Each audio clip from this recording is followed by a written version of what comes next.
ये पक्का कर दिया है बीजेपी खतरे में है। पूरे बंगाल में इस समय एक ही आवाज गूंज रही है, उनकी गद्दी खतरे में है। पलटानो दोरकार कि चाय से शुरू हुई थी सरकार और गाय पे अटक गए और विकास के पापा मोदी जी रास्ते में भटक गए।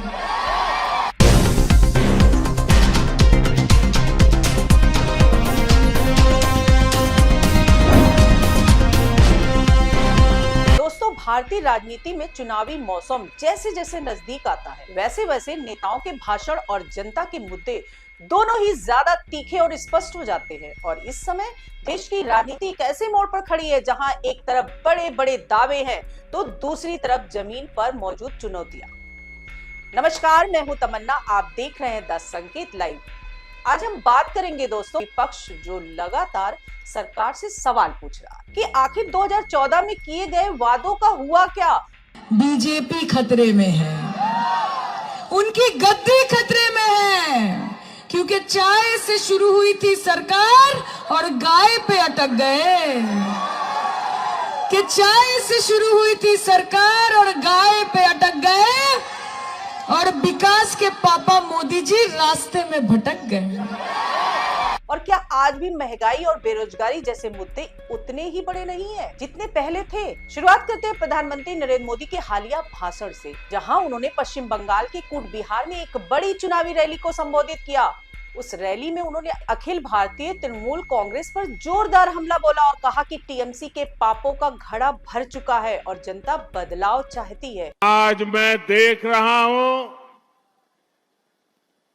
ब्रिगेड ग्राउंड में जो बिगुल बजा, कुछ बिहार ने उस पर पक्की मोहर लगा दी है। इस माहौल और हुजूम ने ये पक्का कर दिया है टीएमसी के पापों का घड़ा अब भर चुका है। पूरे बंगाल में इस समय एक ही आवाज गूंज रही है, पलटानो दोरकार, पलटानो दोरकार, पलटानो दोरकार। उन्होंने ये भी कहा कि चुनाव के बाद भ्रष्टाचारियों के खिलाफ सख्त कार्रवाई होगी और एक एक करके हिसाब लिया जाएगा। कुछ दिन पहले राजधानी कोलकाता के ब्रिगेड ग्राउंड से मैंने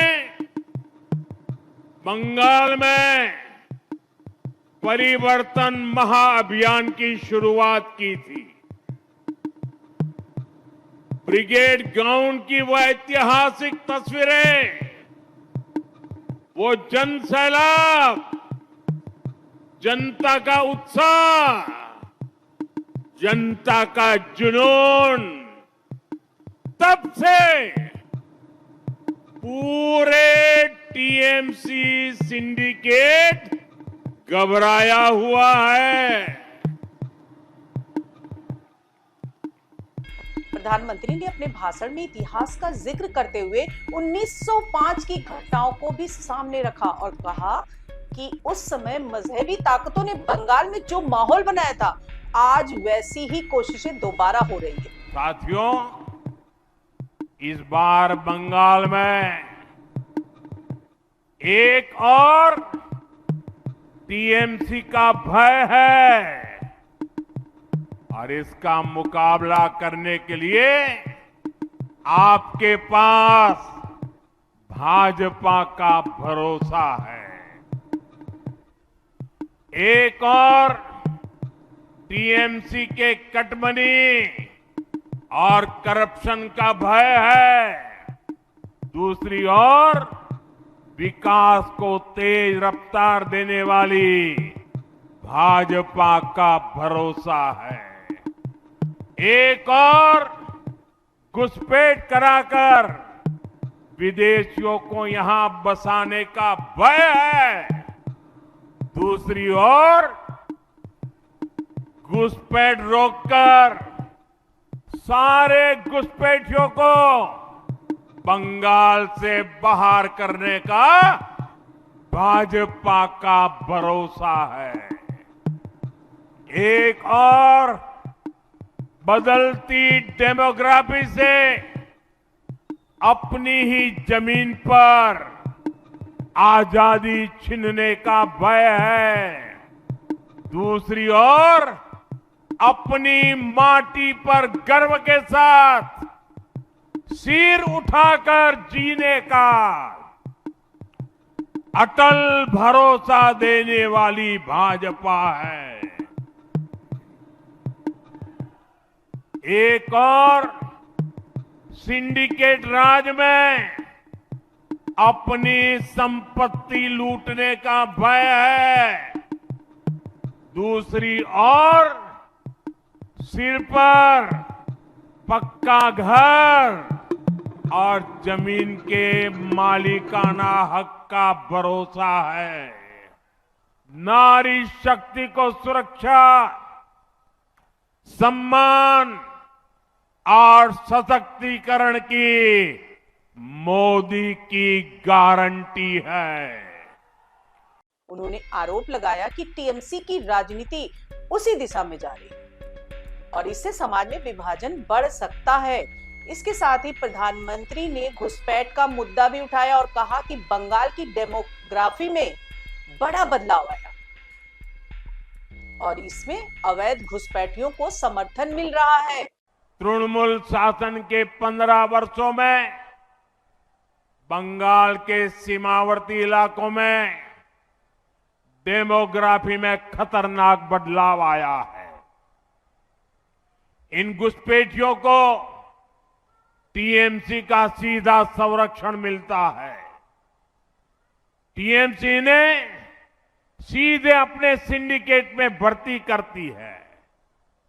इनसे बंगाल के लोगों की सुरक्षा को बड़ा खतरा पैदा हो रहा है।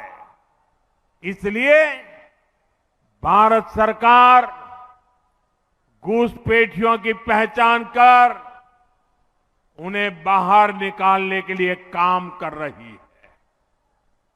भारत ही नहीं, दुनिया के बड़े बड़े देश इस समय गैर कानूनी घुसपैठियों को अपने यहां से निकाल रहे हैं। बड़े बड़े देश निकाल रहे हैं। लेकिन भाइयों बहनों, बंगाल में टीएमसी सरकार घुसपैठियों के बचाव में लगी है।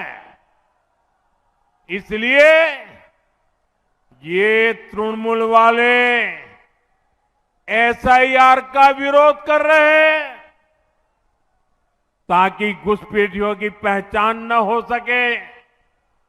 उल्टा टीएमसी सीएए को रद्द करने की धमकी दे रही है। यानी जिन शरणार्थी हिंदुओं को नागरिकता मिली है, ये उनकी नागरिकता छीनेंगे और वो नागरिकता ये किसको देंगे? अवैध घुसपैठियों को, क्योंकि इन घुसपैठियों को टीएमसी अपना वोट बैंक मानती है। उन्होंने ये भी कहा कि भाजपा की सरकार ऐसे लोगों को चिन्हित कर बाहर निकालने का काम कर रही है और देश की सुरक्षा के साथ कोई समझौता नहीं किया जाएगा। अब यहाँ पर एक बड़ा सवाल उठता है दोस्तों कि क्या चुनाव सिर्फ इन मुद्दों पर लड़े जाएंगे या फिर आम आदमी की रोजमर्रा की समस्याएं भी उतनी ही महत्वपूर्ण है?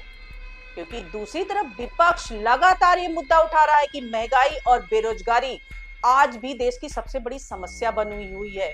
वहीं विपक्ष का कहना है कि 2014 में जब भाजपा ने सत्ता संभाली थी तब अच्छे दिन का वादा किया गया था और कहा गया था कि महंगाई कम होगी, बेरोजगारी खत्म होगी और आम आदमी की जिंदगी आसान होगी।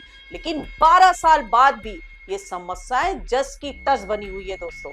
और खासकर खाने पीने की चीजों की कीमतें जो सीधे गरीब और मिडिल क्लास को प्रभावित करती है और लगातार बढ़ती ही जा रही है।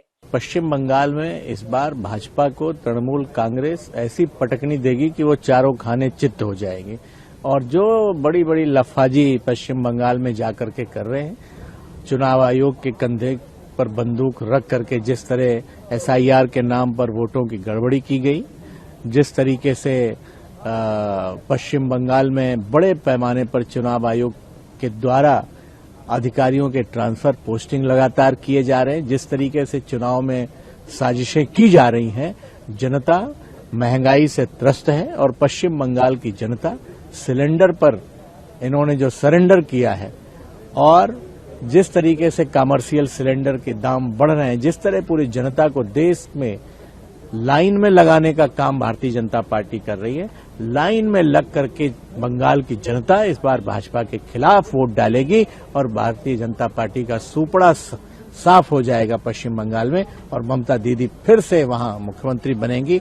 हमारे नेता पीडीए के जननायक, दबे कुचले शोषित पीड़ित वंचित के हक की लड़ाई लड़ने वाले समाजवादी पार्टी के राष्ट्रीय अध्यक्ष आदरणीय अखिलेश यादव जी पश्चिम बंगाल में जाएंगे और ममता दीदी के पक्ष में चुनावी सभाओं को भी संबोधित करेंगे। और जहां जहां समाजवादी पार्टी के कार्यकर्ता हैं पश्चिम बंगाल में, वो सब तृणमूल कांग्रेस की मदद करेंगे। रसोई का बजट बिगड़ चुका है और आम आदमी की जेब पर दबाव लगातार बढ़ रहा है और इसके साथ ही बेरोजगारी का मुद्दा भी उतना ही गंभीर है। युवा आज भी नौकरी के लिए संघर्ष कर रहे हैं। प्रतियोगी परीक्षाओं की तैयारी करने वाले लाखों छात्र सालों तक इंतजार करते हैं, लेकिन उन्हें स्थायी रोजगार नहीं मिल पाता। स्किल्ड जॉब की कमी और प्राइवेट सेक्टर में अस्थिरता ने युवाओं की चिंता को और बढ़ा दिया है और अब विपक्ष इन सभी मुद्दों को लेकर सरकार पर हमला कर रहा है और सवाल पूछ रहा है कि आखिर इन समस्याओं का समाधान कब होगा। विपक्ष के कुछ नेताओं ने तो यहां तक कह दिया है दोस्तों कि अगर उनकी सरकार आती है तो वे मौजूदा नेताओं के खिलाफ कानूनी कार्रवाई भी करेंगे। खासकर असम के मुख्यमंत्री हेमंत बिस्वा शर्मा पर भी आरोप लगाए गए हैं और कहा गया है कि उन्हें उनके बयानों और नीतियों के लिए जवाब देना होगा। और अब अगर हम इस पूरे राजनीतिक माहौल को समझाने की कोशिश करें तो ये साफ नजर आता है कि इस बार चुनाव सिर्फ एक मुद्दे पर नहीं बल्कि कई अलग अलग मुद्दों के मेल पर लड़ा जाएगा। एक तरफ सुरक्षा, राष्ट्रवाद और पहचान की राजनीति है तो दूसरी तरफ आर्थिक मुद्दे हैं जैसे महंगाई, बेरोजगारी और जीवन स्तर। अगर हम कुछ बिहार की बात करें तो ये क्षेत्र राजनीतिक रूप से बेहद महत्वपूर्ण है। यहाँ कुल 9 विधानसभा सीटें हैं जिनमें 2021 के चुनाव में भाजपा ने 6 और टीएमसी ने 3 सीटें जीती थी, यानी यहाँ मुकाबला पहले से भी कड़ा है और इस बार हर मुद्दा यहाँ के चुनावी परिणाम को प्रभावित कर सकता है। अब सवाल ये है कि आखिर जनता किसे चुनेगी? क्या वो सुरक्षा और राष्ट्रवाद के मुद्दों को प्राथमिकता देगी या फिर अपनी रोजमर्रा की समस्याओं को ध्यान में रखकर वोट करेगी? क्योंकि एक आम नागरिक के लिए सबसे महत्वपूर्ण उसकी जिंदगी होती है, उसका खर्च, उसकी आय और उसका भविष्य।